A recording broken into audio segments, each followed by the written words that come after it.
Hello everyone, कैसे हैं आप सब। मेरा नाम है समरेश श्रीवास्तव और मैं हूं आपका GS educator.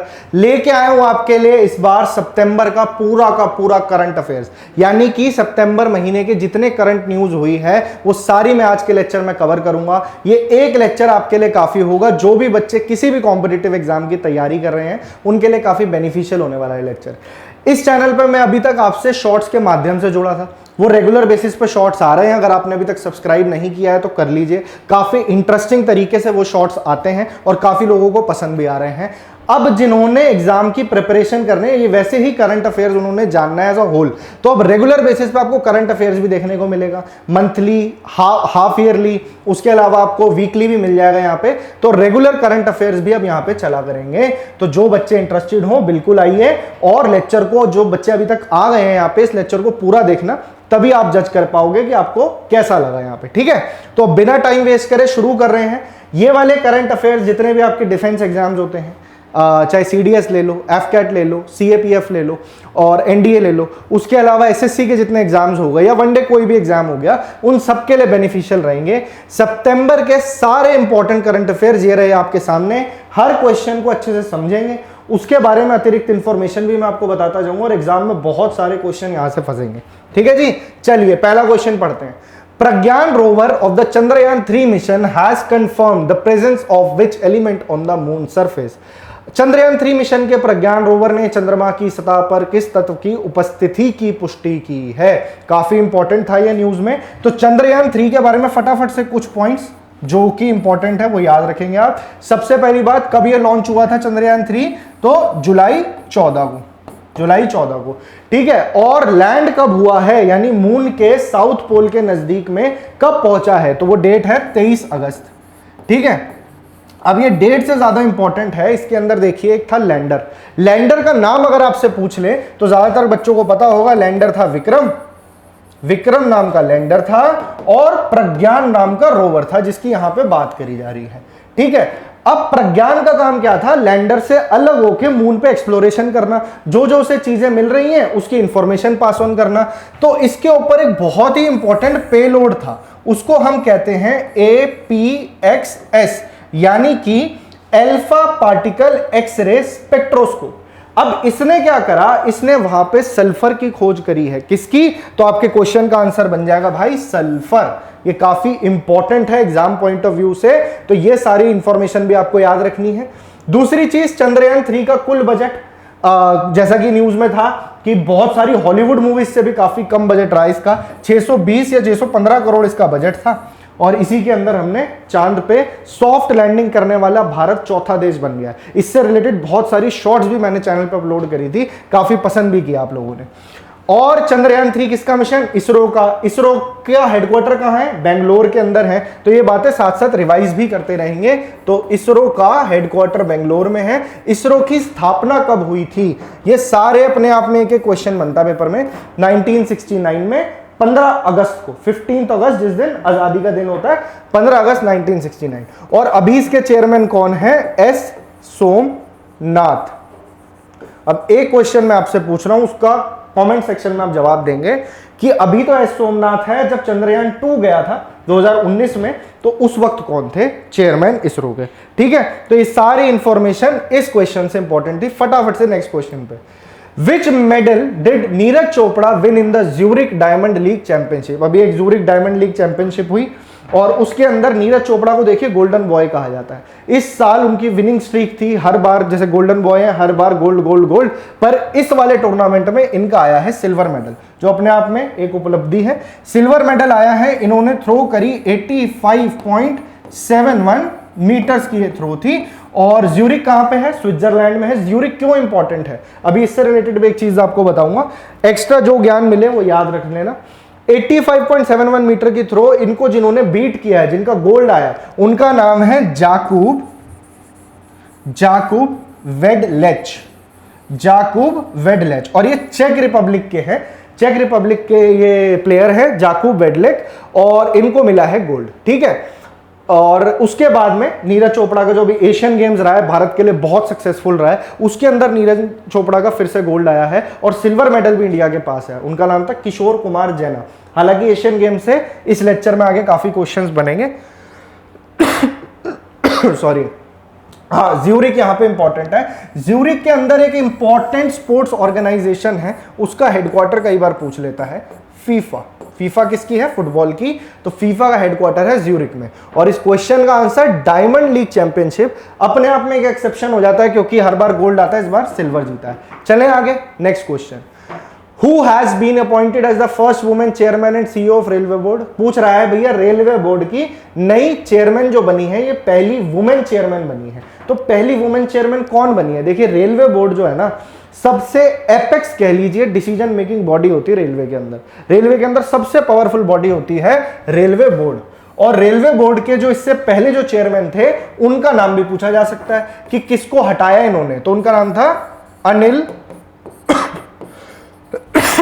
Sorry, Anil Kumar लाहौती। Clear है? और अनिल कुमार लाहौती को अब रिप्लेस कर दिया है जया वर्मा सिन्हा ने।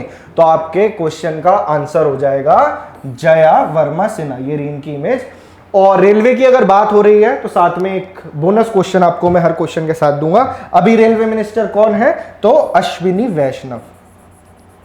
अश्विनी वैष्णव। इस लेक्चर में आपकी ओवरऑल जीके भी स्ट्रांग होती चली जाएगी। आगे आगे आप जैसे जुड़ेंगे चैनल के साथ रेगुलर बेसिस पे, आई होप आपको ये इमेज अभी क्लियर दिख रही है। नहीं दिख रही तो अभी मैं आपको समझा दूंगा इस क्वेश्चन के थ्रू। अभी क्या कह रहा है? क्वेश्चन है कि भैया what is the name of India first solar observatory mission launched on सितंबर 2, 2023। कि भैया भारत का क्या हुआ है? 2 सितंबर 2023 को लॉन्च किए गए भारत के पहले सौर वेधशाला मिशन का नाम क्या है? चंद्रयान 3 की सक्सेस के बाद ये भी काफी बड़ा मिशन है इंडिया के लिए। आपने इसका नाम सुना होगा और इससे भी रिलेटेड मैंने रील डाली थी जिसमें मैंने आपको समझाया था L1 का क्या मतलब है इसमें। तो एक बार देख लेते हैं तो आपको आंसर पता लग गया होगा। आदित्य L1 मिशन की बात हो रही है। आदित्य L1 मिशन का देखिए क्या काम है। आदित्य L1 मिशन, पहले आपको इंपॉर्टेंट चीजें जो जाननी है, 2 सितंबर को ये लॉन्च किया गया श्री हरिकोटा आंध्र प्रदेश से PSLV C57 रॉकेट से। कई बार ये रॉकेट पूछ लेता है तो ये याद रखना, PSLV C57 रॉकेट से। अब ये अपने साथ लेके गया आदित्य L1 जो कि ये है सैटेलाइट, और ये जाएगी, इसका काम है सूरज की सतह को पढ़ना। यानी सूरज में जो सोलर विंड्स हैं, सोलर एटमॉस्फेयर है, सूरज की जो लेयर्स हैं, क्रोमोस्फेयर और फोटोस्फेयर, और बेसिकली बताऊं तो सबसे जो आउटर मोस्ट लेयर है, ये वाली जो आपको दिख रही है, इसको हम कहते हैं कोरोना। कोरोना, इस लेयर को पढ़ने का, इस लेयर को स्टडी करने का, खोज करने का काम है आदित्य L1 मिशन का। ठीक है जी। और ये जो पॉइंट आपको दिख रहा है, ये है L1 पॉइंट। अपने साथ 7 पेलोड ये लेके जा रहा है स्टडी करने के लिए। और आपसे अगर पूछ ले भाई ये L1 का क्या मतलब है, तो L को बोलते हैं हम lag range point. Lag range point. Current affair सिर्फ याद करना हमारा मकसद नहीं होगा, आपके दिमाग में अंदर तक चीजें आपको समझ में आ जाए, ये है इस लेक्चर का मकसद, जो क्लियर आपको समझ में आना चाहिए। तो लैग रेंज पॉइंट क्या होता है, इसको मैं आपको बताता हूं। 2 हेवनली बॉडीज हैं, 2 बड़ी बड़ी बॉडीज हैं, ये अर्थ है, ये सन है। ठीक है। अब मान लीजिए कि ये आदित्य L1 है, यहां एक छोटा सा डॉट आपको दिख रहा होगा। अब ये चला धरती से आगे आगे आगे, उसकी ग्रेविटेशनल पुल से बाहर निकल गया। अगर ये इसके ग्रेविटेशनल पुल के अंदर आ गया, सन के अंदर, तो सन तो इसे अपनी तरफ खींच लेगा, बिल्कुल खत्म कर देगा। और अर्थ के अंदर फंसा रहा तो अर्थ अपनी तरफ खींच सकते, उससे बाहर ही नहीं निकल पाएगा। तो लैग रेंज पॉइंट वो सेफ पॉइंट्स होते हैं जहां पे दोनों का ग्रेविटेशनल पुल एक दूसरे को काउंटर कर देता है, जिससे कि एक जगह पे स्टेबल रह सके वो बॉडी। तो वो है ये L1 पॉइंट। और इस तरह के कुल मिला के 5 लैग रेंज पॉइंट्स होते हैं, उसमें से L1 चूज किया गया है, इसलिए इस मिशन का नाम आदित्य L1 है। अब यहां से आराम से बैठ के सूरज को स्टडी कर सकता है। इस पॉइंट तक पहुंचने में इस मिशन को कुल मिला के 4 महीने का समय लग जाएगा, 4 मंथ्स। और ये अर्थ से कितना दूर है, तो ये लिखा हुआ है 1.5 मिलियन किलोमीटर, 15 लाख किलोमीटर दूर है ये। समझ गए? तो ये छोटी छोटी बातें थी जो आपको याद रखनी है। कोई डाउट हो, कोई परेशानी हो, कमेंट सेक्शन में बिल्कुल आप, you are free to ask anything. The Asian Development Bank is set to construct 25 megawatt solar power plant in which state?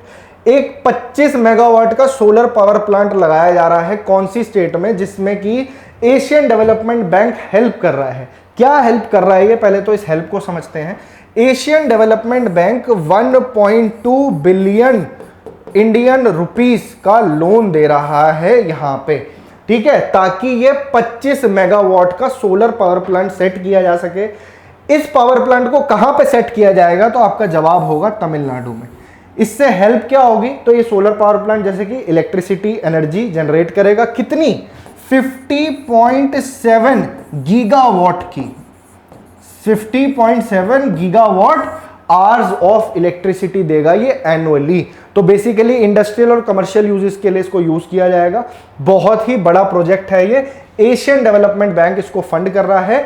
और एशियन डेवलपमेंट बैंक से कोई क्वेश्चन छूटे ना आपका, इसलिए मैं आपको बता रहा हूं extra information. Asian Development bank का हेडक्वार्टर कहां है? तो वो है मनीला में, and Manila is the capital of Philippines. ADB की स्थापना हुई 1966 में। एक तो फॉर्मेशन ईयर, एक आपको जगह याद रखनी इसका हेडक्वार्टर कहां है, और एक अभी इसके करंट हेड कौन है। इस तरीके से स्टैटिक पोर्शन से आपके एग्जाम में क्वेश्चन बन सकता है। तो इनका नाम है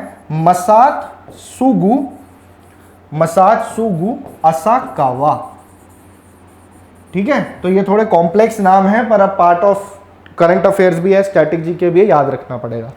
ये हो गई एशियन डेवलपमेंट बैंक की बात। तमिलनाडु की बात करें तो तमिलनाडु के अंदर किसकी सरकार है? तमिलनाडु में डीएमके की सरकार है। यहाँ के जो सीएम है इनका नाम है एमके स्टालिन, ठीक है। एक्स्ट्रा इंफॉर्मेशन और एग्जाम पॉइंट ऑफ व्यू से इंपॉर्टेंट। साथ ही यहाँ पे जो गवर्नर है उनका नाम है आर.एन. रवि। क्लियर?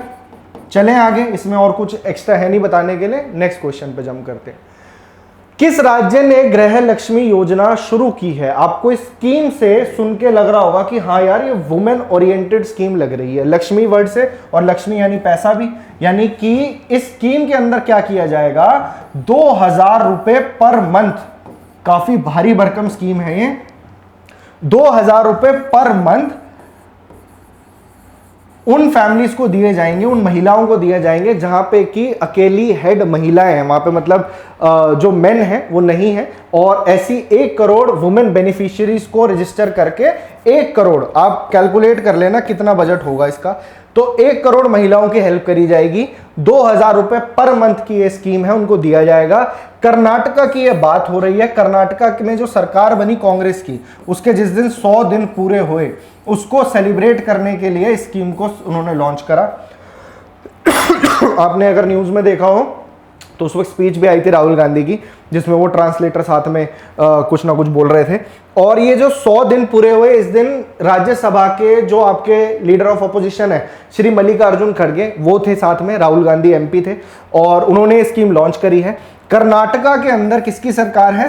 कांग्रेस की। सीतारमैया वहां के सीएम है, सीतारमैया, ठीक है। ये करंट अफेयर्स वैसे सबके लिए जरूरी है, जरूरी नहीं कि आप एग्जाम के लिए, आप अपडेट रहना आपका बहुत ज्यादा जरूरी है। ये बेसिक सी चीजें हैं, पता होनी चाहिए। और सीएम गवर्नर तो हम साथ साथ करते ही चलेंगे। सीतारमैया वहां के सीएम है, और वहां पे गवर्नर कौन है कर्नाटका के अभी? तो थवार चंद गहलोत। क्या नाम है? थवार चंद गहलोत। क्वेश्चंस थोड़े से ज्यादा हैं तो ये लेक्चर लंबा होगा, अच्छा खासा मोटा लेक्चर होगा, पर आप इसे आराम आराम से भी देख सकते हो। और मंथली आपको लेक्चर्स पसंद आते हैं यहाँ पे, तो बहुत क्वेश्चन बनेंगे। Who has been elected as the new president of Singapore? Singapore का नया राष्ट्रपति किसे चुना गया है? ये क्वेश्चन लेने का यही मकसद है कि आप इनको देख के पहचान सकते हैं। ये इंडियन ओरिजिन के हैं और इनका नाम है थरमन शनमुगारत्नम। थरमन शनमुगारत्नम काफी हिस्टोरिकल विक्ट्री इन्होंने हासिल करी है। सिंगापुर के 9th प्रेसिडेंट बन चुके हैं। 70% वोट इनकी तरफ आया और ये काफी मेजॉरिटी में सरकार लाए हैं। क्वेश्चन थोड़ा टिपिकल बनाना चाहेगा वो एग्जामिनर, तो ये याद रखना कि किसको रिप्लेस करा है। तो इनसे पहले यहाँ की प्रेसिडेंट थी हलीमा याकूब। क्या नाम है? हलीमा याकूब। सिंगापुर एक आइलैंड कंट्री है साउथ ईस्ट एशिया के अंदर, और सिंगापुर की कैपिटल क्या है? Same, Singapore city is the capital of Singapore. Next question, which Indian has won the Ramon Magsaysay award of 2023? Ramon Magsaysay award काफी इंपॉर्टेंट अवार्ड है, Ramon Magsaysay. अब आपसे कई बार एग्जामिनर पूछता है कि भैया एशिया का नोबेल प्राइज किसे कहा जाता है? इसे ही कहा जाता है। ये क्वेश्चन आप अपने आप में एक क्वेश्चन के साथ कम से कम 3-4 क्वेश्चन लेके जाओगे। एशिया का नोबेल प्राइज कहा जाता है रैमन मैगसेसे अवार्ड को। कहां पे दिया जाता है, कहां का अवार्ड है? रैमन मैगसेसे एक्चुअल में जो फिलीपींस है वहां का अवार्ड है। फिलीपींस के जो 7th प्रेसिडेंट थे उनका नाम था रैमन मैगसेसे, उन्हीं के नाम पे ये अवार्ड दिया जाता है। उनके बर्थडे होता है 31 अगस्त को, इसी दिन ये अवार्ड अनाउंस होते हैं। 1958 से ये अवार्ड दिए जाने लगे। ये तो इसकी स्टैटिक इंफॉर्मेशन कि आपको एक आइडिया लग गया what is Ramon Magsaysay award. अब बारी आई है इस साल की, तो इस साल 4 एशियंस को अवार्ड मिला है और हमारे लिए जो इंपॉर्टेंट है याद रखना वो है ये व्यक्ति, ये है मिस्टर रवि कनन। रवि कनन को ये अवार्ड मिला है। क्यों मिला है? पहली बात ये है कौन, तो ये एक ऑन्कोलॉजिस्ट है। ऑन्कोलॉजिस्ट यानी कि जो कैंसर ट्रीटमेंट करते हैं डॉक्टर, उनको कहते हैं ऑन्कोलॉजिस्ट, ठीक है। और ये फ्री में बहुत लोगों का इन्होंने इलाज करा है, काफी गरीब फैमिलीज को इन्होंने फायदा पहुंचाया है। तो ये इनका नाम है रवि कनन, और मैं आपको बता चुका हूं रैमन मैगसेसे अवार्ड के बारे में, ठीक है। चलिए फटाफट से next question. Which team von 2023 Durand cup final? तो डूरेंट कप फाइनल कौन जीता है 2023 का? तो कई बार एग्जाम में क्वेश्चन आता है सुब्रोतो कप, डूरेंट कप किससे रिलेटेड है, ठीक है। तो ऐसे क्वेश्चन आएंगे तो आपको यहां पे कवर हो जाएंगे। डूरेंट कप कौन सी स्पोर्ट्स से रिलेटेड है? तो ये जर्सी आपको दिख रही है, स्पोर्ट्स कौन सी है? तो सॉकर की बात हो रही है, फुटबॉल की बात हो रही है। एशिया का सबसे पुराना फुटबॉल क्लब टूर्नामेंट है ये डूरेंट कप। ध्यान रखना, एशिया कप सबसे पुराना है। 1888 में सबसे पहला कप खेला गया था शिमला के अंदर। पहले स्टैटिक इंफॉर्मेशन और फिर आएंगे हम करंट पार्ट पे। तो डूरेंट कप जो है 1888 में इसकी शुरुआत हुई थी। ओल्डेस्ट एशिया का फुटबॉल टूर्नामेंट है ये क्लब का, ठीक है। और अगर मैं इंडिया से बात करूं, आपसे पूछ ले कि भाई फुटबॉल से रिलेटेड कौन कौन सी ट्रॉफीज हैं, तो एक आप याद रखेंगे डूरेंट कप, एक आप याद रखेंगे सुब्रोतो कप, एक आप याद रखेंगे संतोष ट्रॉफी। ये बार बार एग्जाम में पूछे जाते हैं कि कौन सी स्पोर्ट से रिलेटेड है, आपका जवाब होगा फुटबॉल, ठीक है। इंडियन सुपर लीग भी इससे रिलेटेड है। तो ये हो गया आपका डूरेंट कप के बारे में। अब बात आती है जीता कौन है, तो काफी फेमस टीम है मोहन बगान सुपर जायंट।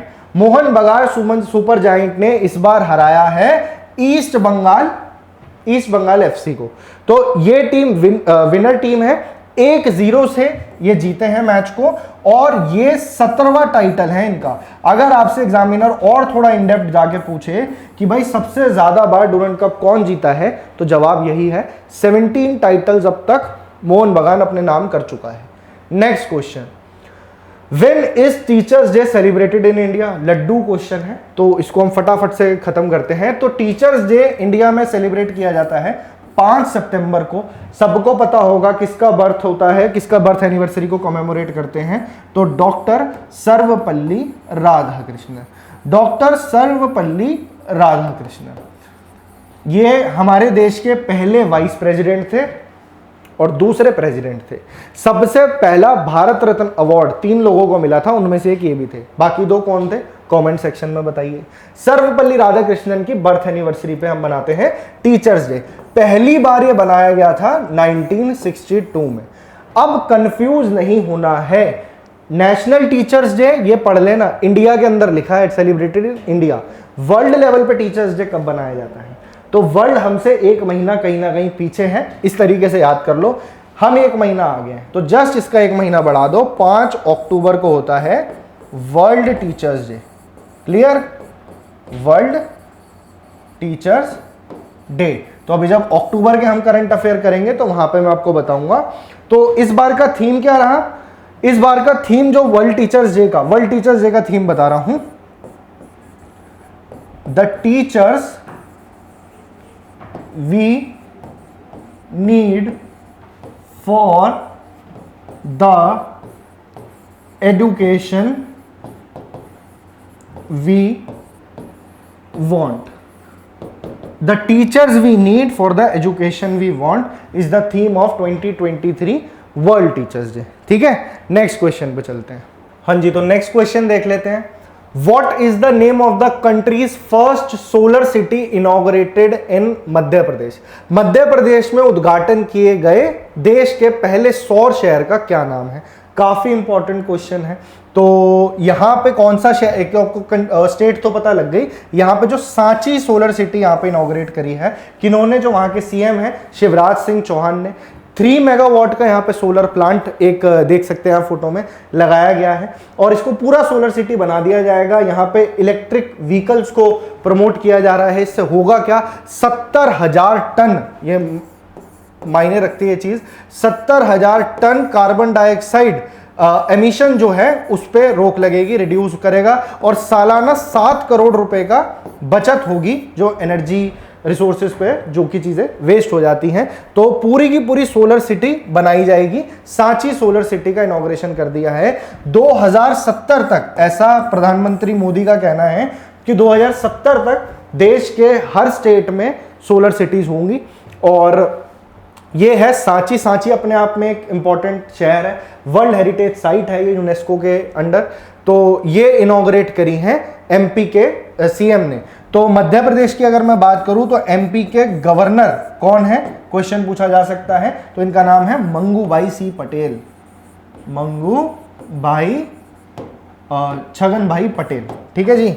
और इनका सीएम का नाम तो सबको पता होगा, शिवराज सिंह चौहान। राजधानी है भोपाल। तो इस क्वेश्चन में इतना ही था इंपॉर्टेंट जो आपको याद रखना है। चलते हैं अपने नेक्स्ट क्वेश्चन पे।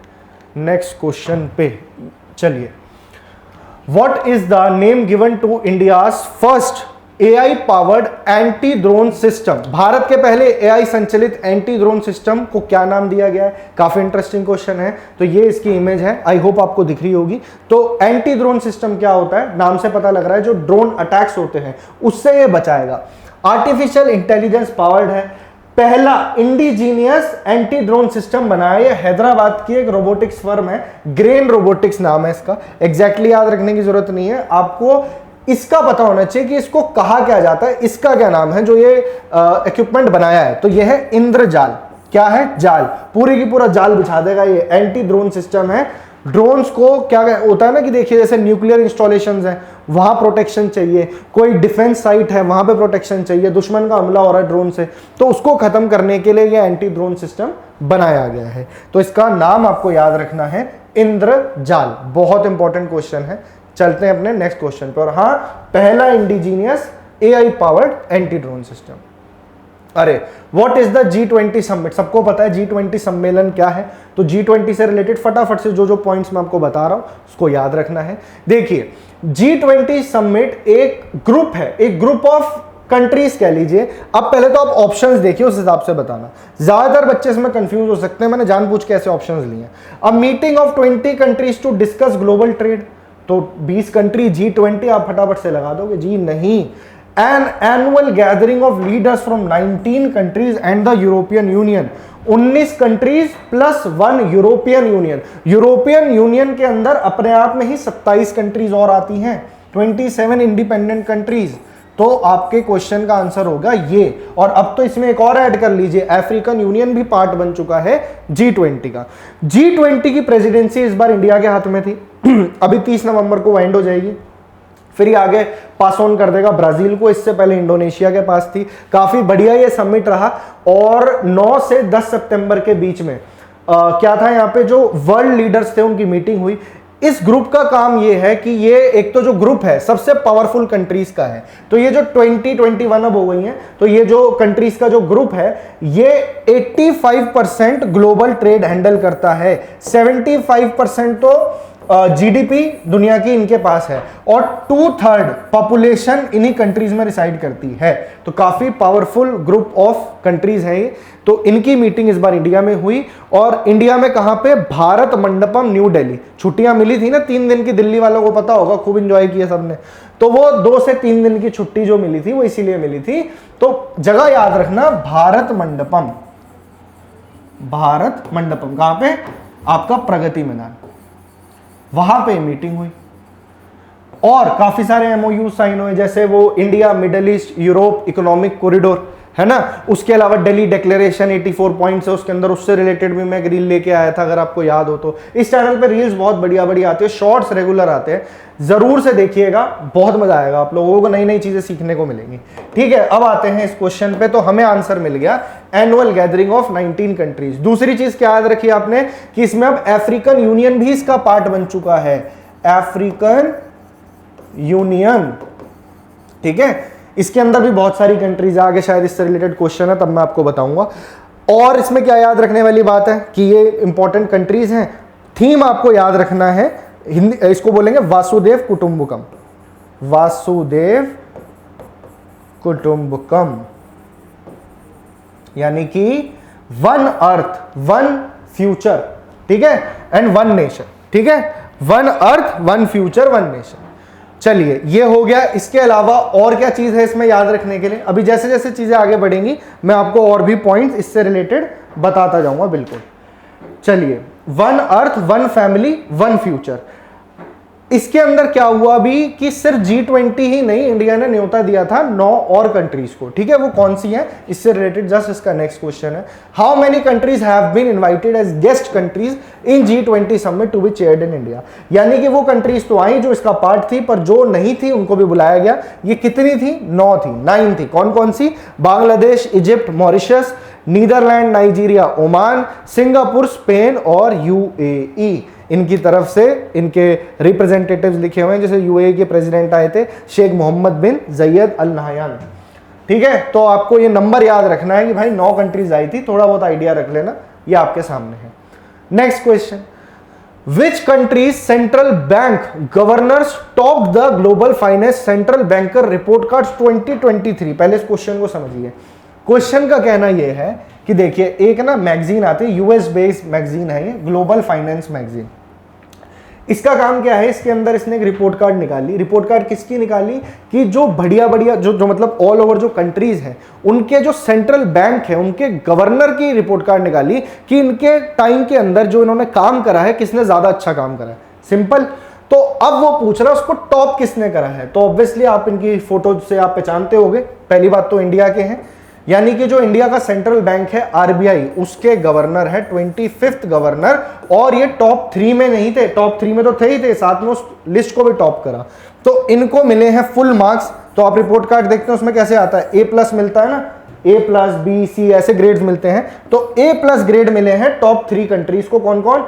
स्विट्जरलैंड, इंडिया और वियतनाम। थोड़ा और इन डेप्थ जाएगा तो ये पूछ सकता है टॉप 3 में कौन था, स्विट्जरलैंड, इंडिया और वियतनाम। और इंडिया ने उस लिस्ट में भी टॉप किया है।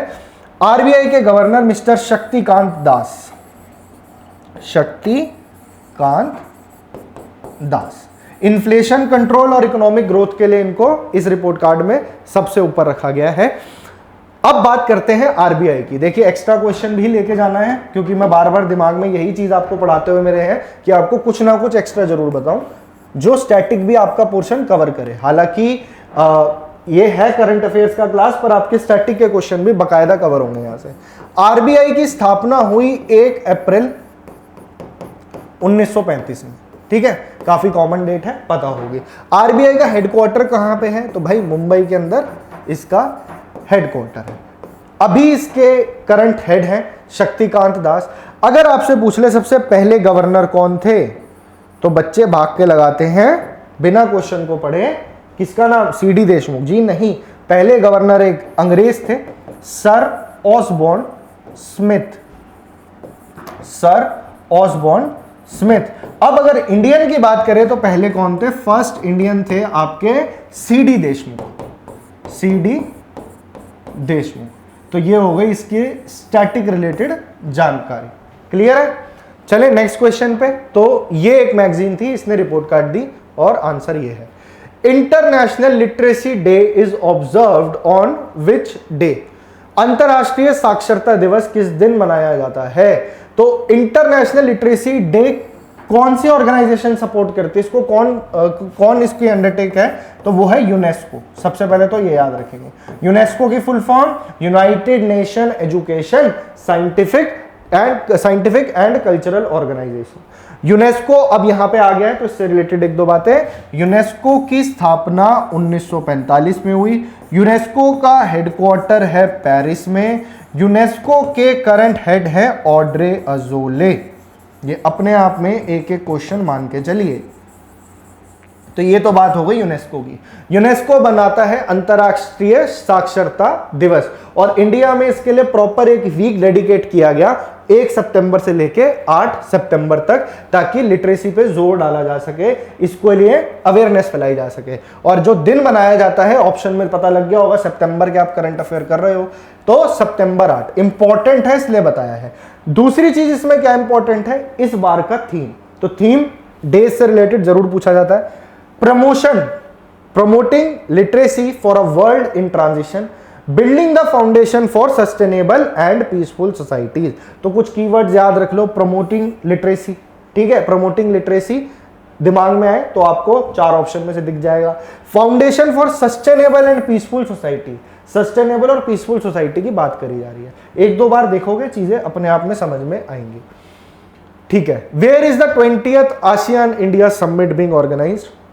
अगर आपको ध्यान हो, आप न्यूज वगैरह देखते हो, तो आपको याद होगा कि 8, 9, 10 तो ये वाला समिट था G20। उससे जस्ट एक दिन पहले जो मोदी जी हैं ये गए जकार्ता, ठीक है। वहां पे आसियान और इंडिया का समिट में इन्होंने अपनी मौजूदगी दिखाई। और आसियान जो कंट्रीज हैं, ये भी एक तरह का समूह है, कंट्रीज का ग्रुप है। कितनी कंट्रीज आती हैं आसियान में, ये क्वेश्चन आप बताएंगे। तो ये है भाई 10 कंट्रीज आती हैं आसियान में, जो साउथ ईस्टर्न एशियन नेशंस है। Association of south east Asian nation, ये मैं बोल रहा हूं, ये आपको पेपर में इसकी एब्रीविएशन भी पूछ सकता है, association of south east Asian nation. 10 countries का ये ग्रुप है। वही financial stability, economic cooperation, growth, development के लिए एमओयूज यहां पे साइन होते हैं। और ये जो ग्रुप है साउथ ईस्ट एशियन नेशंस का, उसका समिट था इंडिया के साथ। तो ये इंडिया अपने रिश्ते बेहतर करने के लिए आसियान कंट्रीज के साथ ये समिट करता है। इसका ये 20वां संस्करण था, 20th एडिशन था। कहां पे था, जकार्ता में था। जकार्ता कहां पे है, इंडोनेशिया में है। क्लियर।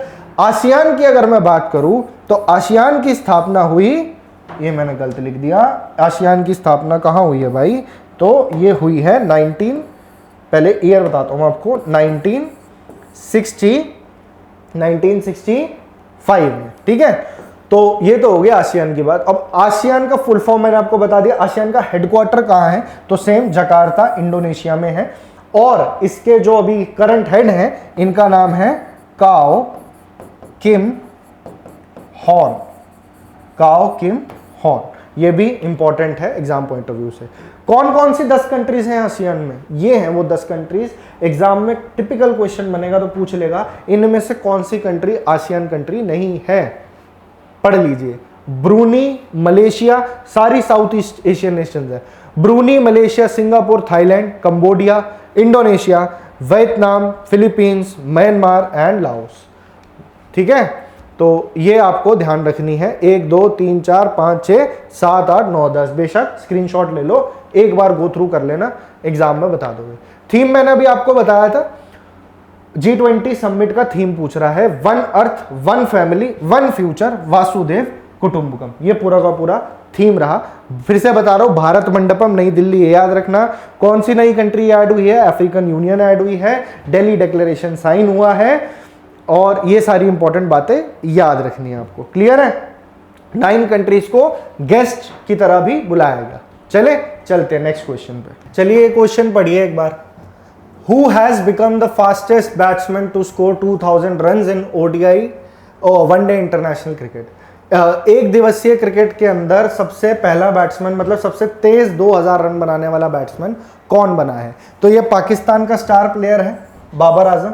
इन्होंने 2000 रन अभी हाल ही में बनाए हैं, और कितनी इनिंग्स में बनाए हैं वो इंपॉर्टेंट है। बाबर आजम ने ये जो कितनी इनिंग्स ली हैं टोटल, 31 बैटिंग इनिंग्स में इन्होंने 2000 रन बना दिए हैं। किसका रिकॉर्ड तोड़ा है, ये रे greatest of all time, Virat Kohli. Virat Kohli ने जब 2000 रन बनाए थे तो इन्होंने लिए थे 36 इनिंग्स। और तीसरे नंबर पे, फर्स्ट पे हो गया बाबर आजम, सेकंड सबसे तेज बनाया विराट कोहली ने, और थर्ड नंबर पे आते हैं AB डिविलियर्स, ठीक है। ए बी डिविलियर्स ने कितने इनिंग्स ली थी टोटल बनाने के लिए, तो उन्होंने ली थी 41 इनिंग्स। और अभी विराट कोहली की अगर मैं बात करूं तो ये इनका तो बहुत आगे चला गया है, ये जो रिकॉर्ड है 13,000 रन बनाने वाले पहले तो ये बने 5वें बैट्समैन पूरी दुनिया में, पर सबसे तेज 13,000 रन बनाए हैं विराट कोहली ने। क्लियर है? तो इस क्वेश्चन का आंसर हो गया 2,000 रन वाले पे कौन बैठा है अभी, Babar Azam. Next question, world's tallest Nataraj statue has been installed at which place. Question में पूछ रहा है कि नटराज भगवान का स्टैचू बनाया है, कौन सी जगह पे इसको इंस्टॉल किया गया है। तो आप इमेज में अगर देख पा रहे हो तो पीछे है भारत मंडपम, जो मैंने आपको बताया वेन्यू था किसका, G20 समिट का। तो उसके आगे नटराज स्टैचू बनाया गया है। इसकी कुल हाइट 28 फीट है। तो आप इमेजिन कर सकते हो कितना बड़ा स्टैचू है ये, भारत मंडपम में बनाया गया है। और अपने आप में ही ये रिकॉर्ड है क्योंकि इसे बहुत जल्दी बना दिया गया। इसके जो स्कल्प्टर हैं जिन्होंने इसे बनाया है उनका नाम है राधा कृष्णन स्थापति। राधा कृष्णन स्थापति। क्वेश्चन पूछा जा सकता है। रिकॉर्ड टाइम 7 महीना, 7 मंथ्स में स्टैचू बना के खड़ा कर दिया। क्लियर? नेक्स्ट क्वेश्चन पे चलते हैं।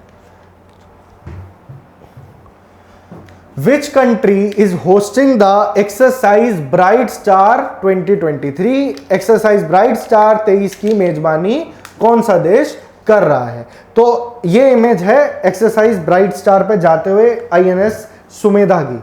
तो अब ये जो एक्सरसाइज ब्राइट स्टार है, अगर मैं बात करूं इसकी, तो पूरे मिडल ईस्ट के अंदर और इवन नॉर्थ अफ्रीकन कंट्रीज में देखा जाए तो सबसे बड़ी मिलिट्री एक्सरसाइज होती है exercise bright star.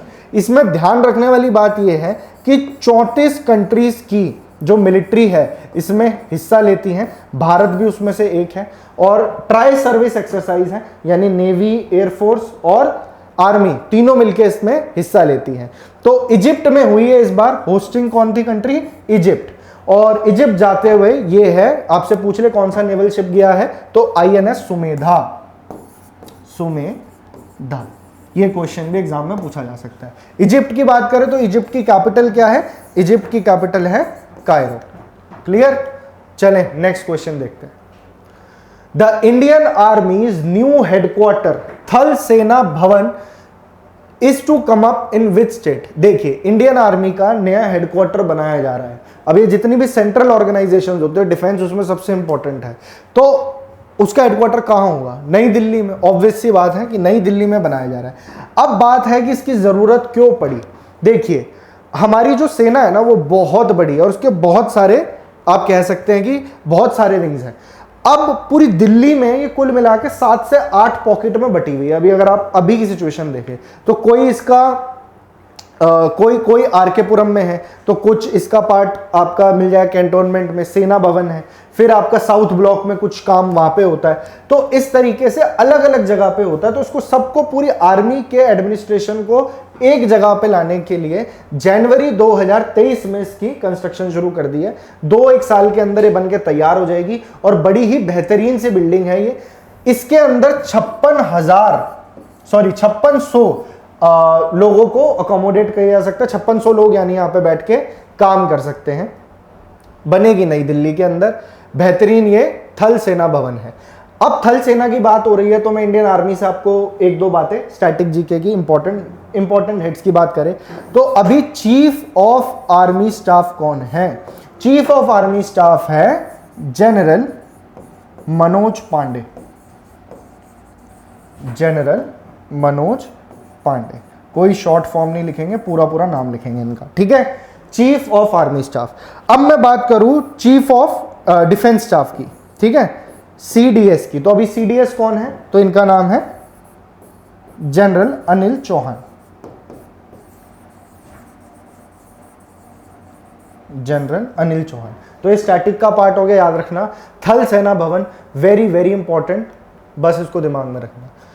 Which country's men's team won the bronze medal in the Asian Table Tennis Championship 2023? एक एशियन टेबल टेनिस चैंपियनशिप हुई 2023 में, अभी सितंबर में ये हुई है। कहां पे हुई है वो इंपॉर्टेंट है। पहली चीज तो हुई कहां पे, ये क्वेश्चन बन गया तो क्या लिखोगे? प्योंग चैंग। अब जो ऐसे नाम होते हैं प्योंग चैंग, गुंगयांग, इस तरह के नाम कहाँ मिलेंगे आपको ज़्यादातर? कोरिया में। तो कोरिया के प्योंग चैंग में ये चैंपियनशिप हुई। इसमें इंडिया को मिला ब्रॉन्ज मेडल, यानी सेमीफाइनल में हार गई। हारी किससे? तो भाई चाइना से हारी है इंडिया की मेंस टीम, पर सेमीफाइनल तक पहुंचे तो इन्होंने ब्रॉन्ज मेडल जो है सिक्योर किया है। साथ ही एक तरह का क्वालिफायर भी आप कह सकते हो आगे ओलंपिक्स के लिए, जो आपका अगला होना है पेरिस में। नेक्स्ट क्वेश्चन है, Satkosia tiger reserve that was recently making news is in which state? तो अभी बात कर रहा है सतकोसिया टाइगर रिजर्व की। अब ये न्यूज में क्यों था? तो क्वेश्चन उसका ये है कि सतकोसिया टाइगर रिजर्व जो है अभी हाल ही में न्यूज में था, ये है कौन सी स्टेट में? यहां पे हुआ क्या है, यहां पे 2 डेड बॉडीज मिली हैं एलिफेंट्स की। अब आप कहेंगे इसमें कौन सी बड़ी बात है?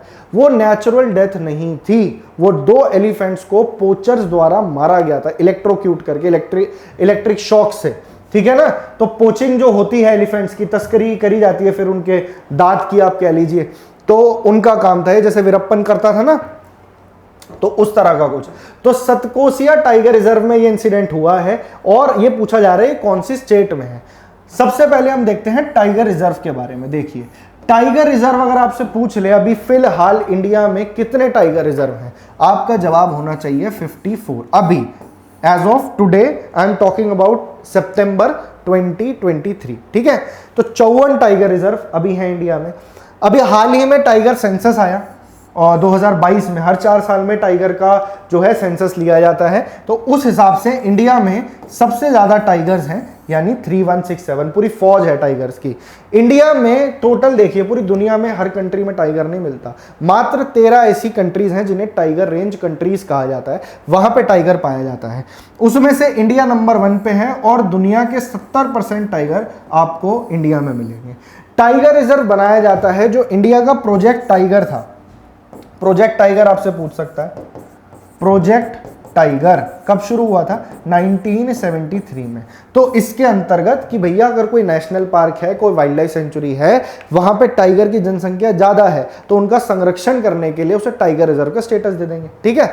उस तरीके से 54 टाइगर रिजर्व हैं। ये है प्रोजेक्ट टाइगर। इंडिया की मैंने आपको बता दी पॉपुलेशन कितनी है, आई होप इतना क्लियर है। अब आते हैं ये सतकोसिया टाइगर रिजर्व, जहां पे 2 एलिफेंट की डेड बॉडीज मिली हैं, वो है ओडिशा में। ओडिशा में 2 टाइगर रिजर्व आपको याद रखने हैं, एक है सिमलीपाल और दूसरा आपके सामने सतकोसिया। तो ये न्यूज में था इसलिए इंपॉर्टेंट हो गया। नेक्स्ट क्वेश्चन, हाँ जी, which nation launch the lunar lander slim SLIM on September 7, 2023 with the aim of achieving a soft landing on the moon surface? जब से इंडिया का चंद्रयान पहुंचा है तब से आप सॉफ्ट लैंडिंग बहुत सुन रहे हो, हर कोई चांद पे जाना चाह रहा है। अभी एक पाकिस्तान भी ट्राई कर रहा है कि हम सैटेलाइट भेज दे, खुद क्या ट्राई करेगा, चाइना उसे भेज रहा है अपने साथ। और उससे रिलेटेड भी एक बहुत इंटरेस्टिंग रील आपको चैनल पे मिलेंगे। इस चैनल की एक बार शॉर्ट्स आप चेक करना जाके, मजा आएगा। हाँ जी, तो इस पे आते हैं, मून के सरफेस पे सॉफ्ट लैंडिंग करने की तैयारी है अब, तो ये कर भी लेगा। जापान है ये 5वीं ऐसी कंट्री बन जाएगा, 5th कंट्री बन जाएगा जो कि सॉफ्ट लैंडिंग कर लेगा। जो इसका लैंडर है, लूनर लैंडर, उसका नाम है स्लिम। जैसे हमारा लूनर लैंडर का नाम क्या था, विक्रम, उस तरीके से जो है स्लिम है। और जापान की जो है जाक्सा, वो इसको लॉन्च करेगी और इसको लॉन्च कर चुकी है सितंबर 7 को। पहुंचने में थोड़ा लंबा रूट लेके जा रहे हैं और ये भी काफी कॉस्ट इफेक्टिव इन्होंने बनाया है, 4 से 5 महीने का समय लगेगा, पर सॉफ्ट लैंडिंग ये लोग कामयाब हो जाएंगे। तो Japan will become the 5th country to do a soft landing on moon. Clear है। जापान की अगर मैं बात करूं तो जापान के अंदर पहले तो इसकी कैपिटल, जापान की कैपिटल है टोक्यो। जापान के पीएम है फूमियो किशिदा, फूमियो किशिदा। और जापान की कई बार ना एग्जाम में आपसे पूछ लेता है वहां की लेजिस्लेचर का क्या नाम है। लेजिस्लेचर बोले तो पार्लियामेंट, जैसे इंडिया में पार्लियामेंट है, ठीक है, यूएस में सेनेट है, तो उस तरीके से जो जापान की पार्लियामेंट है उसको बोला जाता है नेशनल डाइट। नेशनल डाइट, ये स्टैटिक का पोर्शन हो गया जो क्वेश्चन के साथ आपका कवर हो गया। नेक्स्ट क्वेश्चन पे अब हम चलते हैं, who one the US open 2023 women singles title. US open 2023 महिला एकल का खिताब किसने जीता? देखिए, टेनिस के अंदर, लॉन टेनिस में ग्रैंड स्लैम सबसे इंपॉर्टेंट टूर्नामेंट होते हैं और जितने भी कॉम्पिटिटिव एग्जाम मैंने आज तक एनालाइज करे हैं उसके हिसाब से बताऊं तो सबसे इंपॉर्टेंट एग्जामिनर को यही लगते हैं, क्योंकि जो ग्रैंड स्लैम्स होते हैं उसमें 5 कैटेगरी में मिलता है और उसका रनर अप भी पूछ सकता है आपसे, उसका विनर भी पूछ सकता है। ग्रैंड स्लैम में कौन कौन से आ गए? पहले तो ग्रैंड स्लैम समझिए, 4 ग्रैंड स्लैम है। एक है ऑस्ट्रेलियन ओपन और एक है उसके बाद में ये है यूएस ओपन। आई होप ये दिख रहा होगा आपको। तो ऑस्ट्रेलियन ओपन और यूएस ओपन दोनों हार्ड कोर्ट पे खेले जाते हैं, ये भी पूछ सकता है। ये टेक्निकल चीजें हैं टेनिस से रिलेटेड, हार्ड कोर्ट पे ये खेला जाता है। अब अगर मैं बात करूं फ्रेंच ओपन की, तो तीसरा ग्रैंड स्लैम है आपका फ्रेंच ओपन। इसे क्ले कोर्ट पे खेलते हैं। किस पे खेलते हैं? क्ले कोर्ट पे। और एक रह गया विंबलडन, जिसे कि ग्रास कोर्ट पे खेला जाता है। तो ये तो हो गई ग्रैंड स्लैम की बात। अभी कौन सा ग्रैंड स्लैम न्यूज में है? तो सितंबर में यूएस ओपन हुआ, जिसमें कि मेंस सिंगल टाइटल और वुमेन सिंगल टाइटल दोनों ही इंपॉर्टेंट है, तो मैंने यहां आपके लिए लगा दिया है।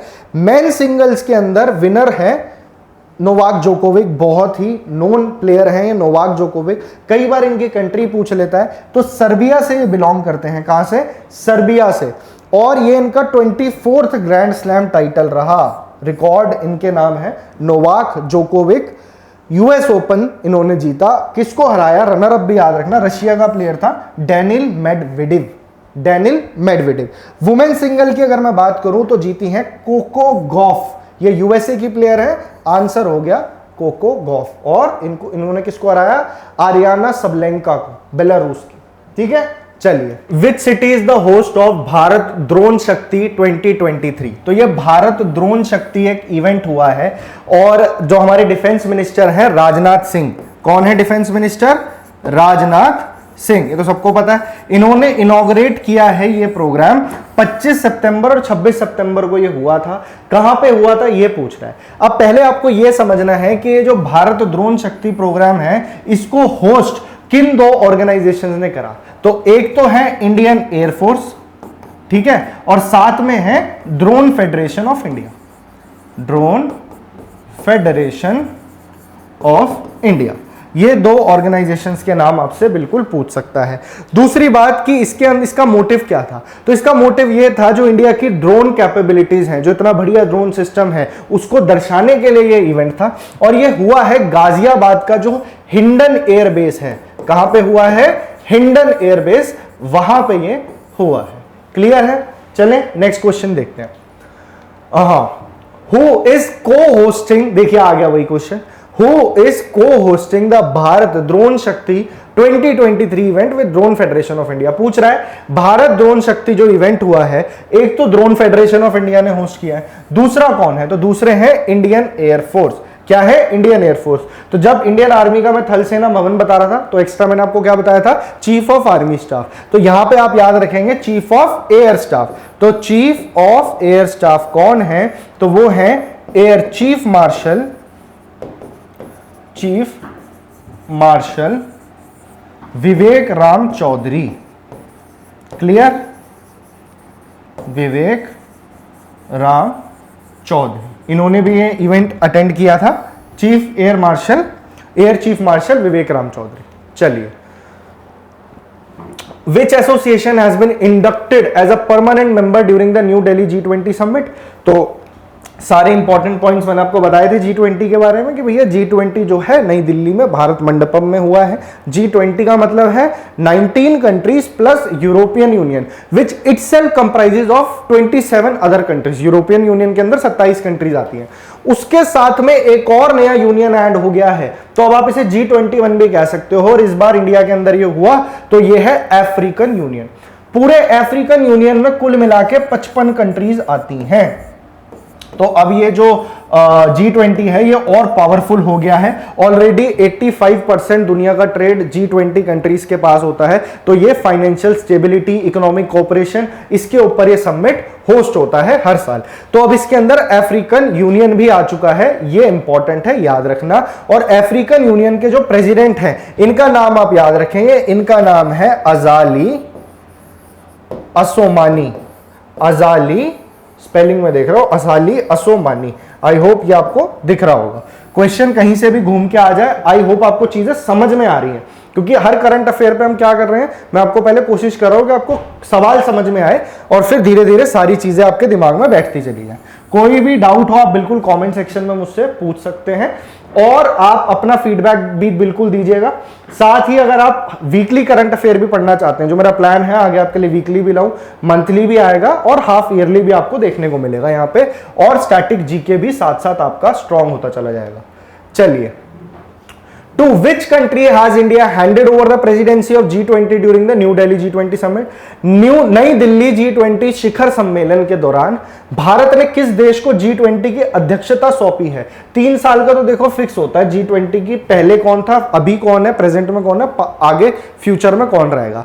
तो इंडिया के पास जो इस साल अध्यक्षता है वो कब एंड होगी, ये भी सवाल पूछ सकता है। 30 नवंबर को एंड हो जाएगी, ठीक है। अब इंडिया ने अगला प्रेसिडेंसी किसको सौंपी है? तो इंडिया ने पहले तो पिछले साल किससे ली थी? तो पिछले साल थी इंडोनेशिया के पास। अब आपका आंसर बनेगा ब्राजील। जो अगला G20 होगा वो ब्राजील में होगा। तो ये रोटेशनरी बेसिस पे होता है, जितने मेंबर्स हैं हर किसी को मौका मिलता है एक ना एक बार होस्ट करने का। ब्राजील की अगर मैं बात करूं तो इसकी कैपिटल क्या है? ब्राजील की कैपिटल है ब्रासिलिया।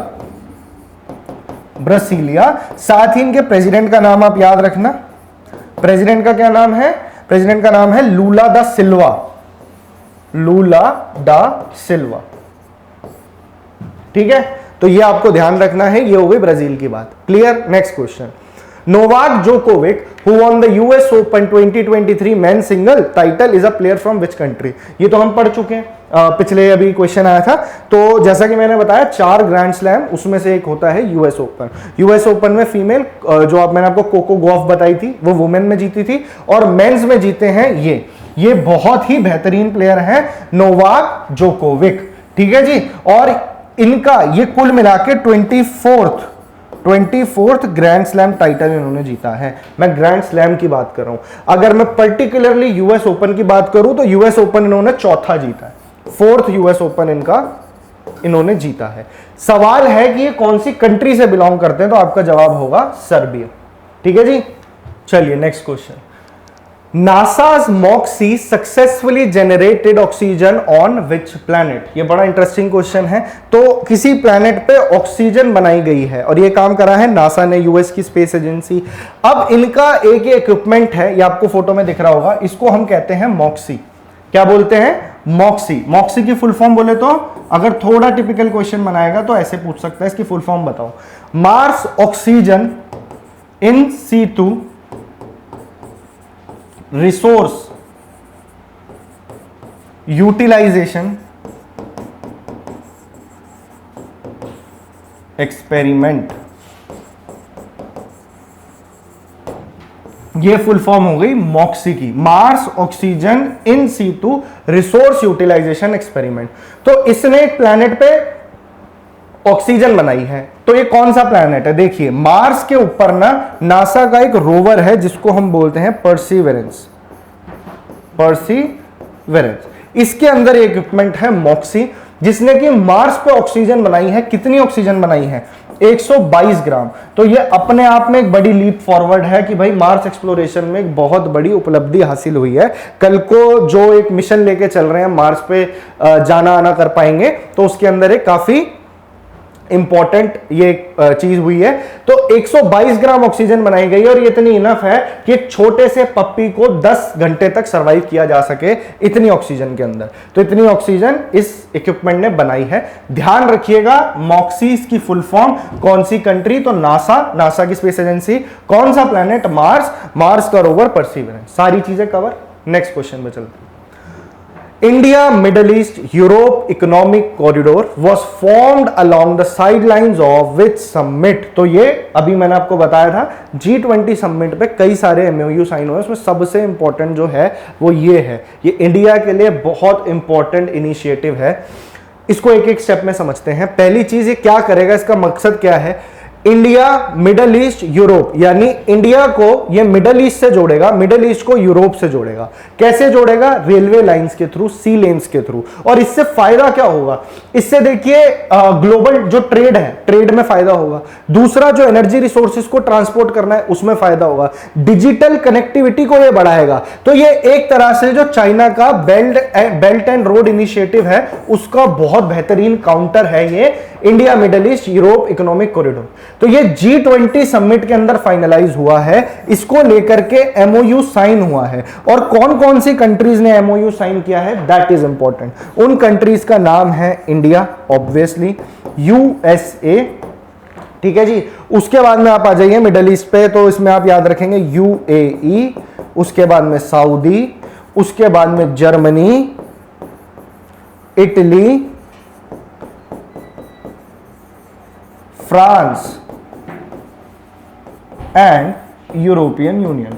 इन सब ने मिलकर यह एमओयू साइन किया है कि हम ऐसा एक इनिशिएटिव हम लॉन्च कर रहे हैं। हालांकि अभी इजराइल पैलेस्टीन वॉर अब देख रहे हैं आपकी कैसे बढ़ता चला जा रहा है, तो एक प्रॉब्लम बिल्कुल आएगी और ये छोटा मोटा लड़ाई नहीं होगी, काफी लंबी चलेगी। इजराइल पैलेस्टीन वॉर से रिलेटेड जो शॉर्ट्स हैं वो हमारे चैनल पे अपलोड किए जाते हैं, तो आप उसे जरूर देखिएगा। जो भी रेगुलर की न्यूज रहती है उससे रिलेटेड शॉर्ट्स आपको इंटरेस्टिंग वे में आपको वहां पे इंफॉर्मेशन मिल जाएगी, तो चैनल से जुड़ जाइए। Where is the world's highest fighter airfield being developed? तो हाईएस्ट फाइटर एयरफील्ड एक बनाई जा रही है, हाईएस्ट मतलब ऊंचाई में सबसे ऊपर। तो इसकी जरूरत फील हुई जब इंडिया चाइना में कॉन्फ्लिक्ट चल रहा था 2020 के आसपास। तो एक गांव है लद्दाख के अंदर, लद्दाख में गांव का नाम है नायोमा, नयोमा। और ये जो लाइन ऑफ एक्चुअल कंट्रोल है जो चाइना के साथ बॉर्डर लगता है उससे मात्र 46 किलोमीटर दूर है। एयरफील्ड का मतलब आप समझ लीजिए कि एक जो लैंडिंग के लिए जो रनवे होता है, बेसिकली लैंडिंग के लिए और टेक ऑफ के लिए काम आता है। एयरफोर्स की काफी मदद होगी इससे। ये 2.7 किलोमीटर की एक पट्टी बनाई जा रही है यहाँ पे, और ये कहां पे हो रहा है? ये नायोमा के अंदर हो रहा है। क्लियर है? तो इसमें एज सच कुछ नहीं है एक्स्ट्रा, तो इतना आप जरूर याद रखेंगे, इंपॉर्टेंट है अपने आप में, एग्जाम में पूछा जाएगा। हाँ जी, तो विच player has completed the fastest 13,000 runs in one day international cricket? अभी एशिया कप चल रहा था, तो ये है greatest of all time mister Virat Kohli. और जैसा कि मैंने अभी पीछे क्वेश्चन में आपको बताया, 2000 रन सबसे तेज किसने बनाया? बाबर आजम ने। लीजिए 13,000 रन सबसे तेज बनाने वाले विराट कोहली। अब दुनिया में मात्र ऐसे 5 बैट्समैन हैं जिन्होंने 13,000 रन अब तक बनाए हैं विराट कोहली को मिला के। सबसे पहले सचिन तेंदुलकर, फिर रिकी पॉन्टिंग, और 2 प्लेयर ना श्रीलंका के हैं, वो आप मुझे कमेंट सेक्शन में बताना कि भैया कौन है वो 2 प्लेयर जो 13,000 रन बना चुके हैं। फिर बारी आई विराट कोहली की, और विराट कोहली ने ये जो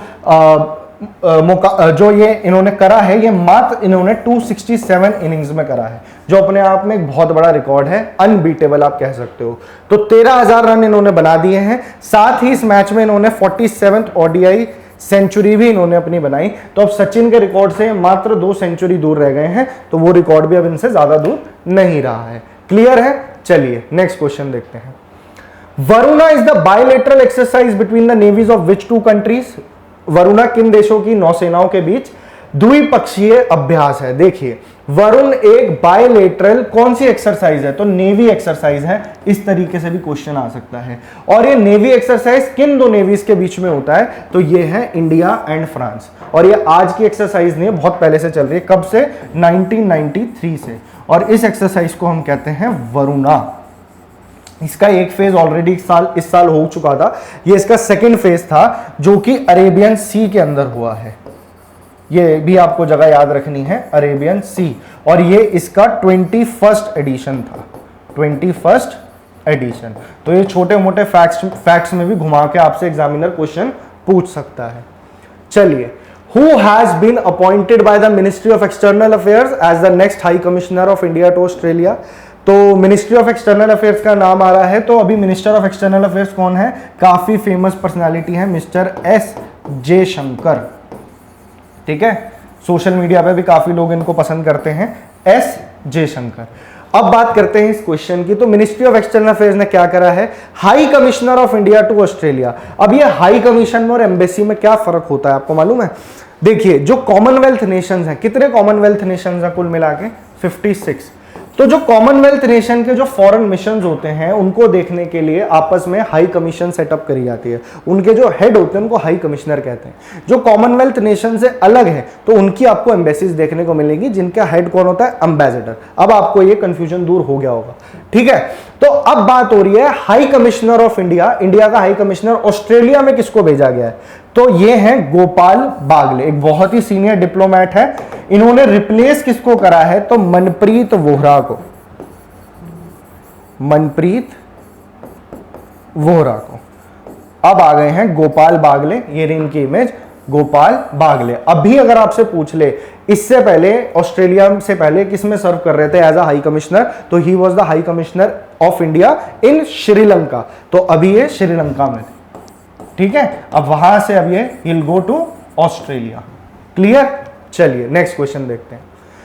When is हिंदी दिवस सेलिब्रेटेड एवरी ईयर? तो हिंदी दिवस यानी नेशनल हिंदी डे की बात हो रही है।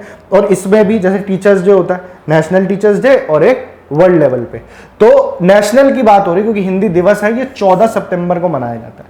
क्यों मनाया जाता है? क्योंकि 1949 में सेम डे पे हिंदी को ऑफिशियल लैंग्वेज अडॉप्ट किया गया था। हिंदी को as an official language adopt किया गया था और इसको पहली बार सेलिब्रेट किया गया था 1953 में। कंफ्यूज नहीं होना, 1953 में पहली बार सेलिब्रेट किया गया था।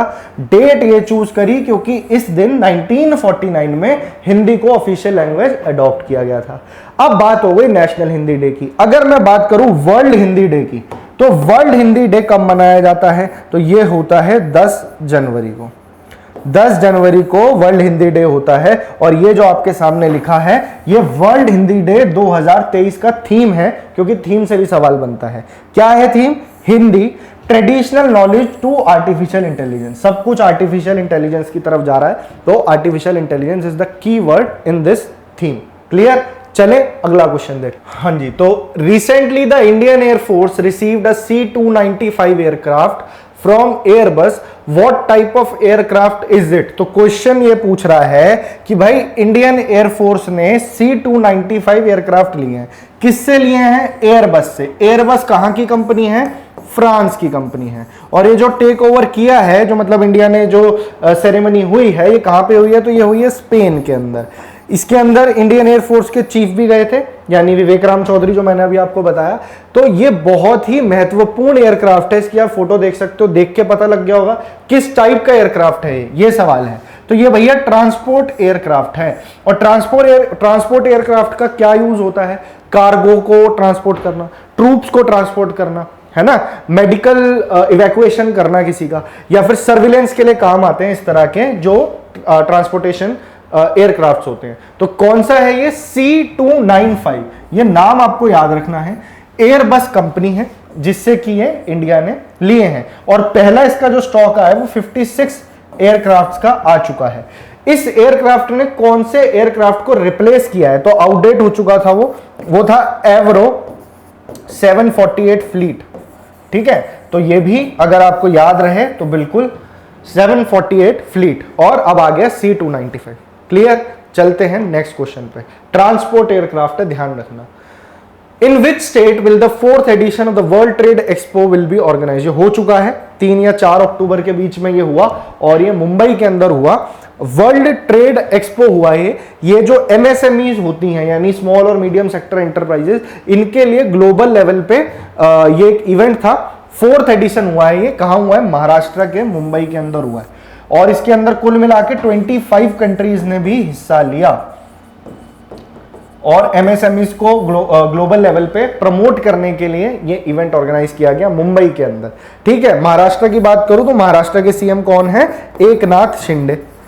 एकनाथ शिंदे। तो जहां पे हमें मौका लगता है CM और गवर्नर जरूर ध्यान रखने हैं। और यहां के जो गवर्नर हैं वो है रमेश बायस। क्लियर? चलिए next question. To which country has China recently appointed its ambassador? चीन ने हाल ही में किस देश में अपना राजदूत नियुक्त किया है? जब दुनिया ऐसे चलेगी तो चाइना कुछ ऐसे जाता है, यानी कि बिल्कुल ऑपोजिट करता है चाइना। और बिल्कुल इन्होंने, चाइना ने अपना एम्बेसडर भेजा है, एक तरीके से तालिबान को इन्होंने रिकॉग्नाइज किया है। और ये अफगानिस्तान में इन्होंने अपने एम्बेसडर को भेजा है, ये है वो एम्बेसडर, इनका नाम है जाओ जिंग। जाओ जिंग। तो चाइना ने अफगानिस्तान में अपने एम्बेसडर को अपॉइंट किया है। वहां के जो तालिबान द्वारा एक एक्टिंग प्राइम मिनिस्टर जो हैं वो ये हैं, इनसे मिले जाके काबुल में। इनका नाम है मुल्ला मोहम्मद हसन, ठीक है। तो इनसे जाके इन्होंने मीटिंग करी और ये एक इवेंट हुआ, ग्लोबल लेवल पे भी इसको देखा गया। चाइना की मैं बात करूं तो चाइना की जो राजधानी है वो आपको पता है बीजिंग है, और चाइना के जो अभी प्रेसिडेंट है वो है जाई जिनपिंग। क्लियर? चलिए फटाफट से आगे चलते हैं। लेक्चर थोड़ा सा लंबा जरूर है, पर अगर आप अभी तक इसको देख रहे हो ना तो इसका मतलब आप लोगों की फुल टू डेडिकेशन है कि आपको अच्छे से, आपको ये चीजें एक तो समझ में आ रही हैं अगर आप यहां तक टिके हुए हो तो, ठीक है। और ये आपको वाकई में फायदा देगी चीज। जब आप एग्जाम में जाओगे ना, इस तरह की आप क्वेश्चन देखोगे। करंट अफेयर्स का मतलब सिर्फ ये नहीं है कि आपको फैक्ट्स ऊपर ऊपर से बता दिए, हालांकि एक तरह का मैराथन सेशन ही है, इसमें मैं बहुत स्पीड से चल रहा हूँ। एक एक करंट अफेयर को अगर मैं डिटेल में डिस्कस करूँ तो वो अपने आप में बहुत बड़ा इशू हो जाएगा। उस तरीके के वीडियोस भी आपको इस चैनल पे देखने को मिलेगी। जैसा कंटेंट चाहिए जीके रिलेटेड वो आपको जीके वेदा पे प्रोवाइड किया जाएगा। क्लियर? चलिए next question. When is national engineers day celebrated every year? हर वर्ष राष्ट्रीय इंजीनियर दिवस कब मनाया जाता है? तो 15 सितंबर को मनाया जाता है। किसकी बर्थ एनिवर्सरी होती है उस दिन? इनकी होती है। इनका नाम क्या है? M Visvesvaraya. M Visvesvaraya great engineer थे ये आजादी से पहले, एम विश्वेश्वरैया। और इस दिन जो इंजीनियर्स का जो योगदान है हमारे देश में उसको कमेमोरेट करने के लिए ये दिन मनाया जाता है। इस बार का थीम आप याद रखेंगे, थीम है engineering for a sustainable future. फिर से रिपीट कर रहा हूं, engineering for a sustainable future. चलिए नेक्स्ट क्वेश्चन देख लेते हैं। ये बहुत इंपॉर्टेंट है, सितंबर महीने के मैं कहूंगा सबसे इंपॉर्टेंट चीज ये मैं इसको मानता हूं। एक ये हो गई, एक आपका G20 हो गया, तो यहां से क्वेश्चन बनना ही बनना है। Which Indian site has recently been included in the UNESCO World Heritage Site List? UNESCO की एक वर्ल्ड हेरिटेज साइट लिस्ट निकाली जाती है इंडिया की। ऑल ओवर द वर्ल्ड इनकी वर्ल्ड हेरिटेज साइट की लिस्ट में जो चीज आती है वो अपने आप में स्पेशल होती है। तो इंडिया के अंदर कुल मिला के 42 साइट्स हैं। कितनी हो गई हैं? 42। इससे पहले 40 साइट्स थी। इसमें भी जो इंपॉर्टेंस, कल्चरल इंपॉर्टेंस की अलग होती है, नेचुरल अलग होती है। इंडिया में एक मिक्स साइट भी है ना। जैसे कि कुछ कल्चरल साइट्स हैं, जैसे ताजमहल हो गया, फतेहपुर सीकरी हो गया, ये हो गई कल्चरल साइट्स। और जो नेचुरल साइट्स हैं वो अलग हैं। और मिक्स साइट जैसे कंचनजंगा है सिक्किम में, वो मिक्स साइट है। अब ऐसे ही 2 और साइट्स इसकी लिस्ट में ऐड हुई हैं। वो कौन कौन सी हैं? तो एक तो हो गई ये, अभी मैं बताता हूं इसके बारे में।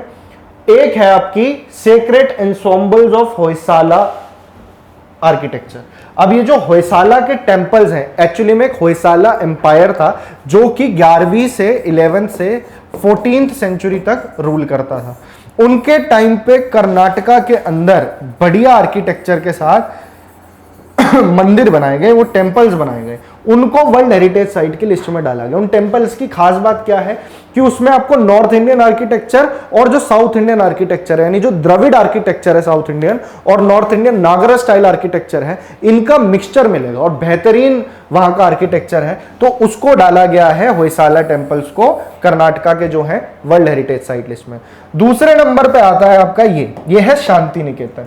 तो ये किसके थे? ये देवेंद्रनाथ टैगोर जी की प्रॉपर्टी थी। और आगे जाके विश्व भारती यूनिवर्सिटी बनी। रविंद्रनाथ टैगोर जी के फादर हैं देवेंद्रनाथ टैगोर, और रविंद्रनाथ टैगोर जी के जो आइडियाज हैं, फिलॉसफीज हैं, वो यहाँ पे कराई जाती थी। तो ये विश्व भारती यूनिवर्सिटी यानी शांति निकेतन। तो ये हो गई सेकंड वर्ल्ड हेरिटेज साइट। यहां से क्वेश्चन बनना ही बनना है, बिल्कुल आप याद रखेंगे। India recently organized its first investment forum 2023 with which country. तो एक इन्वेस्टमेंट मीटिंग हुई है, इन्वेस्टमेंट फोरम हुआ है ताकि इन्वेस्टमेंट फ्लोज को बढ़ाया जा सके वर्ल्ड लेवल पे, और दुनिया की बहुत सारी कंट्रीज ने इसमें हिस्सा लिया। कुल मिला के 45 MOU इसके अंदर साइन हुए। इंडिया के लिए बहुत इंपॉर्टेंट इवेंट रहा।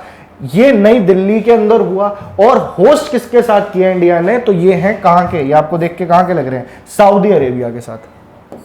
सऊदी अरेबिया, सऊदी अरेबिया की कैपिटल रियाद, याद रखना, स्टैटिक पार्ट का क्वेश्चन बन जाता है। साथ ही ये जो है, ये है king Salman, king Salman Saudi Arabia, ठीक है। तो इनके साथ मिलकर इन्होंने होस्ट किया फर्स्ट इन्वेस्टमेंट फोरम। चलिए, objective of the PM Vishwakarma scheme. अब ये पीएम विश्वकर्मा स्कीम का ऑब्जेक्टिव क्या है, तो विश्वकर्मा से आपको समझ में आना चाहिए कि भाई ये आर्टिजन्स और कारीगरों से रिलेटेड कुछ बात हो रही है, क्राफ्ट्स को प्रमोट करने की बात हो रही है। तो बिल्कुल इसमें ऑप्शन आपका बन जाएगा be, preserving traditional crafts and supporting artisans, यानी जो कारीगर हैं, जैसे कि कारपेंट्री हो गई, ठीक है, पॉटरी हो गई, वीविंग हो गई, इस तरह की जो आर्ट्स हैं उनको प्रिजर्व करने के लिए पीएम विश्वकर्मा स्कीम लाई गई है। इसके थ्रू क्या हुआ, गवर्नमेंट ने 13,000 करोड़ रुपए आवंटित करे हैं। और इससे फायदा क्या होगा, जो यहाँ पे जो आर्टिजन्स है, जो कारीगर हैं, उनको रजिस्टर किया जाएगा स्कीम के अंदर। उसके बाद में उनको सर्टिफिकेट दिया जाएगा, उनकी स्किल ट्रेनिंग करवाई जाएगी। साथ ही हर आर्टिजन को 15,000 रुपए का इंसेंटिव भी दिया जाएगा, ठीक है। उस सर्टिफिकेट से इनको हेल्प होगी आगे, गुरु शिष्य परंपरा को ये सपोर्ट करेगा। तो ट्रेडिशनल क्राफ्ट्स को सपोर्ट करने के लिए स्कीम है पीएम विश्वकर्मा स्कीम। क्लियर। चलिए, who is the architect of new parliament building, नई संसद भवन के वास्तुकार कौन है। तो नई संसद भवन की इनॉग्रेशन कब हुई है, पहले तो ये याद रखना, 28 मई को, सॉरी 28 मई को इस साल, ठीक है, 28 मई। शायद इससे रिलेटेड मैंने शॉर्ट्स भी बनाया है, अगर आपको ध्यान हो तो, जिन्होंने देखा है उन्होंने देखा होगा। तो 28 मई को इसकी इनॉग्रेशन हुई है। इसकी पहली मीटिंग जो हुई है वो अभी हाल ही में 19 सितंबर को हुई है। 19 सितंबर में पहली बार इस संसद के अंदर स्पेशल सेशन हुआ पार्लियामेंट का, स्पेशल सेशन, कुछ इंपॉर्टेंट बिल्स भी आए उसके अंदर, ठीक है जी। तो ये कहानी हुई है 19 सितंबर को स्पेशल सेशन हुआ नई पार्लियामेंट का। अब से ओल्ड पार्लियामेंट को क्या कहा जाएगा, पीएम मोदी ने सजेस्ट किया है कि इसको संविधान सभा कहना चाहिए, ठीक है। और पुरानी संसद के आर्किटेक्ट कौन थे, एडवर्ड लुटियंस और हर्बर्ट बेकर। अब बात हो रही है नई जो है इसके आर्किटेक्ट कौन है, तो वो है बिमल पटेल। आपके क्वेश्चन का आंसर है ये बिमल पटेल। इसकी सीटिंग काफी बड़ी है सॉरी, लोकसभा के अंदर 888 सीट्स आएंगी इसके अंदर, और राज्यसभा में 384 के करीब इसमें सीट्स है, और जॉइंट सेटिंग तो 11-1200 लोग आराम से बैठ सकते हैं। Which team won the cricket Asia cup 2023, तो अभी एशिया कप हुआ और श्रीलंका के साथ फाइनल था इंडिया का। बहुत ही एक तरफा मैच रहा, 50 रन के अंदर मोहम्मद सिराज ने तो सारी किल्लियां उखाड़ दी इनकी। तो श्रीलंका को हराया है इंडिया ने और फिर से चैंपियन बनी है एशिया कप में। श्रीलंका को डिफीट करके इंडिया का ये 8th एशिया कप टाइटल था। क्लियर है। चलें आगे, बस थोड़े से क्वेश्चन और रह गए हैं। यहां तक देखा है, एंड तक जरूर जाइए और फीडबैक जरूर देना कि आपको लेक्चर कैसा लगा।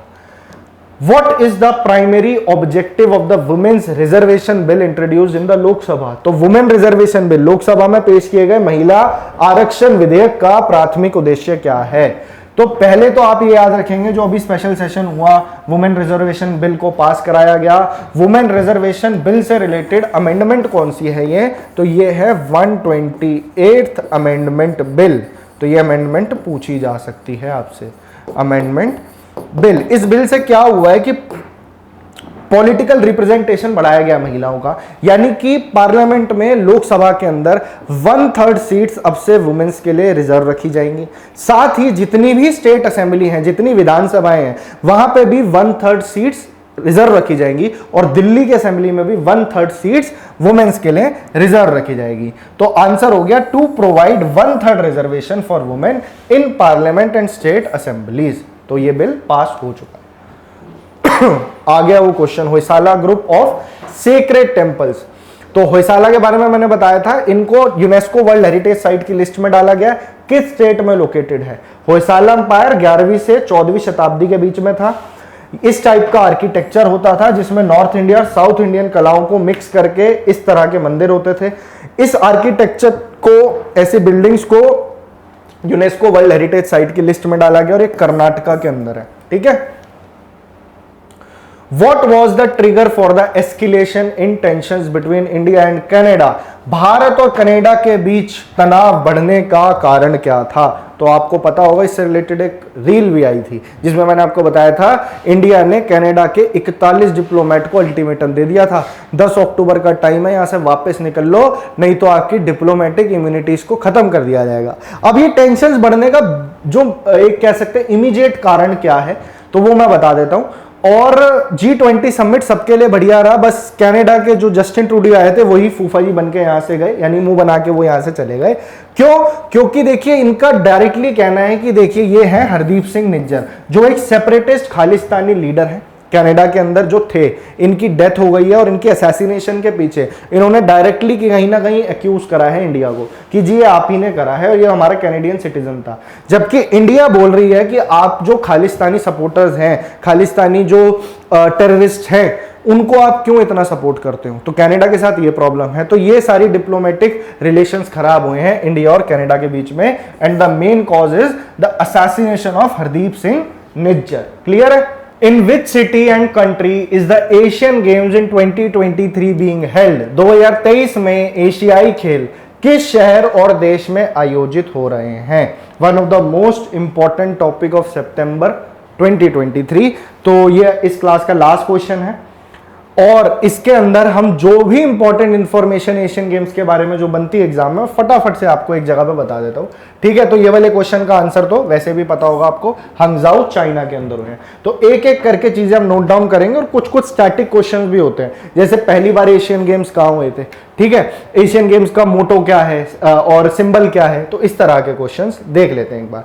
देखिए, जो एशियन गेम्स हैं सबसे पहली बार कहां हुए थे, यहां लिखते हैं एशियन गेम्स। ठीक है। तो फर्स्ट एडिशन की मैं बात कर रहा हूं। फर्स्ट एडिशन एशियन गेम्स का 1951 में हुआ था न्यू दिल्ली के अंदर। क्लियर है? तो एक तो ये चीज याद रखनी है। दूसरी चीज क्या याद रखनी है, कब कब होते हैं एशियन गेम्स? तो हर 4 साल में होते हैं, हर 4 साल में एशियन गेम्स होते हैं। तीसरी चीज, एशियन गेम्स का सिंबल है rising sun. Rising sun is the symbol of Asian games. तो जो जो इंपॉर्टेंट है सारी चीजें हम कवर करते चलेंगे। एक क्वेश्चन आपसे पेपर में बार बार बनता है कि फादर ऑफ एशियन गेम्स किसे कहा जाता है? तो ये भी एक इंडियन ही है, फादर ऑफ एशियन गेम्स। ये सारे पॉइंट्स आप नोट डाउन कर सकते हो। गुरु दत्त सोंधी, गुरुदत्त सोंधी। तो जहां हमें मौका मिलेगा हम एक्स्ट्रा पॉइंट्स भी रिवाइज करेंगे। दूसरी चीज कि भैया 2023 में जो ये फर्स्ट एडिशन तो मैंने बता दिया, अब 2023 में इसका कौन सा संस्करण हुआ है? तो 19th एडिशन हुआ है 2023 के अंदर। इसके अंदर कुल मिला के 45 कंट्रीज ने हिस्सा लिया, 45 कंट्रीज ने हिस्सा लिया और इंडिया का प्रदर्शन बहुत ही बेहतरीन रहा है, अब तक का बेस्ट आप कह सकते हो। कहां पे हुआ ये? हंगजाऊ चाइना। तो इसका आंसर तो आपको मिल गया, हंगजाऊ में चाइना के अंदर हुआ। ये इस इवेंट की फोटो है। और इंडिया का कैसा इसमें प्रदर्शन रहा? तो इंडिया ने कुल मिला के 107 मेडल जीते हैं। रैंकिंग में देखा जाए तो इंडिया 4th आया है। नंबर 1 पे चाइना, नंबर 2 पे जापान, नंबर 3 पे कोरिया और नंबर 4 पे इंडिया। और 107 में से अगर मैं आपको बताऊं तो 28 तो गोल्ड मेडल हैं, 28 गोल्ड मेडल है। पहली बार ऐसा हुआ है कि इंडिया के किसी 3 फिगर के अंदर मेडल आया है। अच्छा, एक चीज और आपको ध्यान रखनी है, कई बार पूछी जा सकती है एग्जाम में, वो क्या है कि किरण बाल्यान, एक क्वेश्चन मैं आपको बता रहा हूं, किरण बाल्यान, इन्होंने क्या चीज अचीव करी है? इन्होंने अचीव ये किया है कि शॉट पुट एक गेम होती है जिसमें आपको बॉल पकड़ के ऐसे फेंकना होता है ना दूर तक। तो इंडिया का उसमें 72 साल के बाद कोई मेडल आया है। 72 ईयर्स के बाद, और वो कौन लाया है? किरण बाल्यान। ठीक है, अब बात आती है 19th एडिशन, मैंने आपको बता दिया। इससे अगला एडिशन कहां होगा? तो 20th एडिशन जो अगले 4 साल के बाद होगा वो होगा टोक्यो में, यानी जापान में, टोक्यो जापान।